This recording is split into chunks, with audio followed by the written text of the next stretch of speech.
차라리 조금 더 빨리 취업해서 돈 많이 버는 게 더 이득이다. 나이로 인한 디메리트 있을 수도 있습니다. 흰머리가 나면 안 돼요. 그럼 포기하라는 말인가요? 안녕하세요 여러분, 솔데스크 사업부의 원경 주임 그리고 솔데스크 사업부의 김진우 대리입니다. 저희가 일을 하다 보면 정말 많은 질문들을 받게 되는데 몇 개 그래서 제가 여쭤보고 싶어요. 질문 몇 개 정도? 한 3개 정도 되는데 3개면 괜찮습니다. 네, 저희 근데 가장 많이 물어보는 질문 중에 하나가 문과, 즉 IT 비전공자인데 괜찮을까요? 라는 질문을 많이 하는데 어때요? 괜찮습니다. 네, 다음 질문 주세요. 아니 근데 이럴 수도 있잖아요. 다른 분야로 좀 도전하는데 겁이 나는 분들이 되게 많을 것 같아요. 그런 점에 대해서는 어떻게 생각하세요? 근데 저는 솔직히 그렇게 생각해요. 아니, 자기 전공 분야대로 밥 먹고 사는 사람이 얼마나 많겠어요. 저만 해도 해외 취업 관련된 일을 하지만 저도 전공이 경영학이거든요. 그래서 전공 다른 거 비전공자다? 뭐 전혀 문제 없다 라고 저는 생각합니다. 그 일본어가 되면은 과에 관련 없이 갈 수 있다는 말씀이시죠? 그쵸? 네.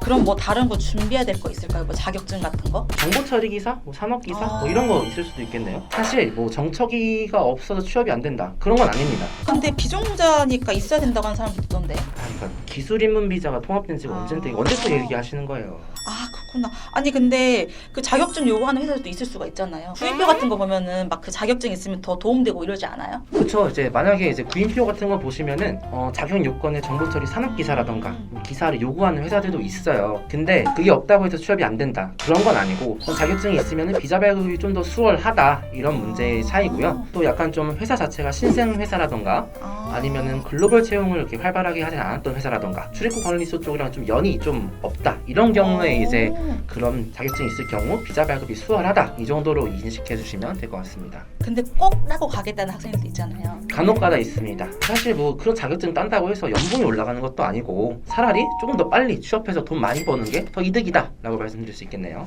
그래서 필수는 아니라는 말씀이시죠? 있으면 좋습니다. 그 다음으로 가장 많이 물어보는 질문이 나이 많은 분들은 취업 어떻게 잘 될까요? 우선 흰머리가 나면 안 돼요. 아니 근데 원래 새치가 있는 사람이 있을 수 있잖아요. 그러면 우선 미용실 가셔가지고 염색 또 곰곰이 생각을 해봅시다. 일본인들 평균적으로 취업하는 나이가 22, 23 정도잖아요. 근데 한국인 입장은 어때요? 특히 남자분들의 경우 군대도 다녀오시고 뭐 휴학하시는 분들도 계시고 뭐 어학연수를 갔다 오신다던가 졸업 유예를 하신다던가 뭐 이런 식으로 졸업이 좀 늦어지는 경향도 어느 정도 있잖아요. 그래서 실제로 양국 간의 취업 연령에 있어서 갭이 조금 있다고는 말할 수 있습니다. 솔직히 말한다면은 나이로 인한 디메리트 있을 수도 있습니다. 막말로 이제 내가 막 25살, 4시야. 근데 새로 들어온 직원이 막 30살이야. 이러면 업무하기가 편하겠어요? 불편하죠. 막 신입사원이 과장, 차장급이랑 막 나이가 비슷하려고 해. 그러면 아무래도 좀 여러모로 불편한 점은 있다고는 말할 수밖에 없겠네요. 그럼 포기하라는 말인가요?